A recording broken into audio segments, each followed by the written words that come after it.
Ding, there it is. Ding-a-ling. Hey, Internet friends, Magic Brad here, Synergy Cafe. It's a beautiful Saturday afternoon, or morning, Saturday morning.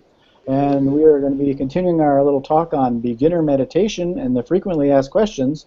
And I've got my friend Damon Dickinson on the line. Damon. Morning. Good morning, y'all. There he is. Guess what they're asking today? How boring can meditation get?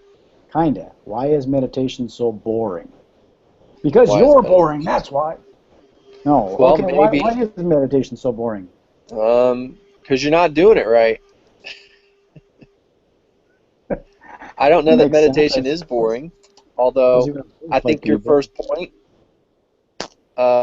is more of what's happening, and it's not that we are boring. It's just like many things that we may repeat over and over, as a discipline, whether we want to or not, and depending on what kind of meditation that you're doing, you could maybe experience it as being bored. That's just really a state of mind to be bored. It's a way for it to shut off and not let in the present moment. Because my experience, my deepest places of like being fully present and awakened, and some of the most profound experiences in meditation is when the very most least was happening, especially in my mind, and I was the most fully present. Even staring at the wall, counting my breaths, I could still almost take in a world of sensory stuff still happening. And even when that was gone and it was just pure stillness and what's considered the void or nothingness, it was profoundly blissful, and there was a deeper well of wisdom and understanding that was happening beyond words. But there are many times in a 7-day period of being in a retreat where you're counting your breaths up to 10 and then starting over again for up to 16 hours a day, that the mind can get to a place of like, do I really have to keep doing this? This is stupid. Why am I doing this? Getting sleepy and like nodding out, going unconscious and waking back up, and experiencing what I guess some people would consider boring. And there were some times when like there was just a whole phantasmagoria of 3D action movie, imagination, fantasy stuff happening right in front of me, right on the wall in front of me without a movie projector. I suppose it is all state of mind. Yeah. Brushing your teeth could be boring or it could be exciting, but you do it every single day. Well, or it could be neither one of those two things. You could just be brushing your teeth, which is kind of the Zen. The Zen experience is just being present with what is. And if being bored's what you're feeling, then boredom is the experience in the moment. It's like before enlightenment, carry water, chop wood. After enlightenment, carry water, chop wood. And there's a lot of power in the experience of just the ordinary. Tremendous power. And Bradley, I think we may have lost you. I lost your video feed.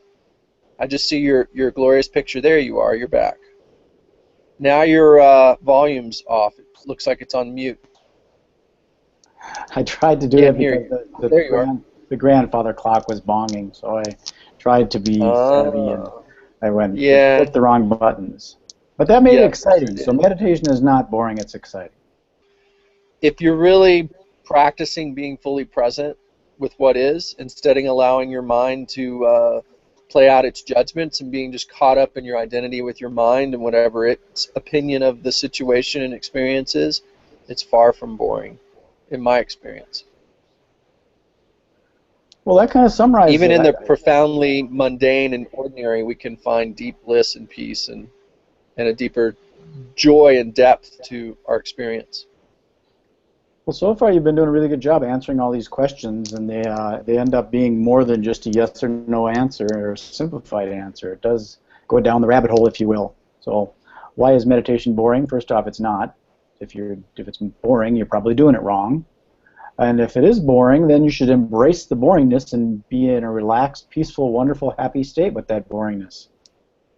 Yeah, and also to say, sometimes if we are doing a rigorous sort of disciplined practice, and we get into too much of a routine with something, then it can feel like it's just rote and you're not really benefiting from it. And some days it's just that way. And yet, if we keep doing it, we'll have many different experiences. And maybe it is a sign that we need to do something to move forward. And this is in coming back to, can I get by on my own doing meditation? Well, quite often, people who do it on their own will get into those sort of ruts or routines and plateaus where they're not feeling like they're growing or anything's changing, and can experience more boredom or just not really get the greatest benefits from their practice. And that, again, why having a teacher, a mentor, a coach, even a friend or a community even just to connect with and find new insight, new levels of realization, and maybe some refinement in whatever part of their practice they're doing, can be of huge benefit in taking them to the next level and continuing to grow on a regular basis.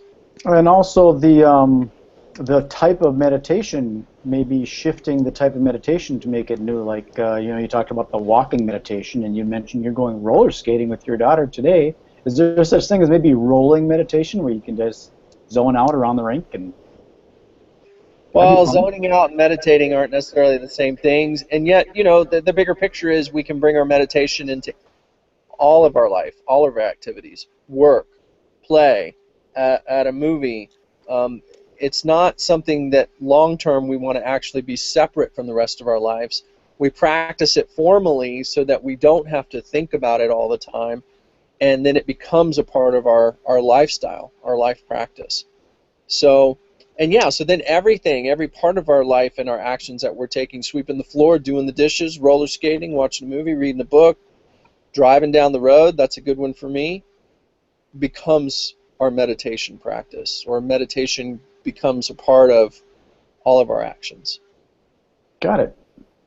Well, this is sort of a short one today, so is there anything you might want to add to make it longer, or is this good? If you want to throw any comments. On the other side of what you were asking, and it might sound contradictory to some of our other conversations about different kinds of meditation, and even in experimenting, because a lot of times I do recommend when someone's first learning to experiment a little bit and try different forms of meditation in order to find something that they really resonate with, that feels good to them, and that sometimes it does mean changing our practice.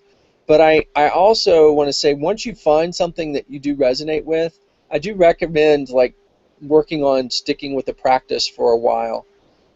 It's really easy for some people to be sort of like the social butterfly and just keep moving from one meditation to another to try to keep it new and interesting. And that's okay to some degree, but what I've found is, for me personally, if I do that too much, then I don't benefit from the richer, deeper experiences of being able to go deeper into a particular practice. It's just like with people, a relationship, if you only meet someone and you're acquaintance, you don't really get to go deep and get to know them. In martial arts, if you kept jumping from kung fu to karate to taekwondo and you never really got any depth in that practice at all, then you really don't know how much you'd really benefit from it long term. So stick with something for at least a while. Yep, that falls into the marketing aspect too, of holding your vision until it becomes manifest. I get it. Cool. Yeah, the deepest, greatest benefits I've had in life have come from sticking with something even through what we might consider boring places. And that's where it's good to then find somebody who has more experience to go deeper. Okay. Well, we've put another one in the can, so this is good. We've got a few more of these coming up. Huh? What can is that? Hopefully not the round file can. No, that's a movie term. Gotcha. You putting the reel in the can. I gotcha. Canister, right? It's a video term, in a little video can. Yeah, you're dating yourself there. Okay. I do. I date myself. I remember 8-track tapes. Do you remember 8-track tapes? I do. My first car was a '68 Mustang convertible, and it still had the original 8-track tape player in it. You got to put a matchbook underneath there to line the tracks. No, I never had to do that. I never used it. It's funny. It came with one. The guy who owned it before me was into classical music. He had a Beethoven's Overture with the cannons and stuff. I think I played it once or twice, and then I promptly ripped the 8-track out and put a cassette player in there. Then this was mid-80s. Probably an original Beethoven demo tape, right? Demo tape? I don't know if it was a demo, Beethoven. but it was. Beethoven recorded it. Oh, 8-track? Oh, yeah, probably did. Okay, I'm hitting. I remember when I started doing marketing and things, I used to save my database on a cassette tape. Those are the days. Yeah, I 700 remember those, records. those early those early computers that stored everything on cassette. Yeah, I used my brother's Atari game computer, and someone wrote a mail list program for me that saved up to 700 records. At 711, it crashed, and I learned that twice. I see. Anyways, persistence brings virtue.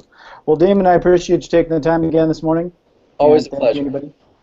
And Always a stay pleasure. tuned for future, and you can just Google Damon Beginner Meditation, and you'll find this stuff on the Cosmos somewhere.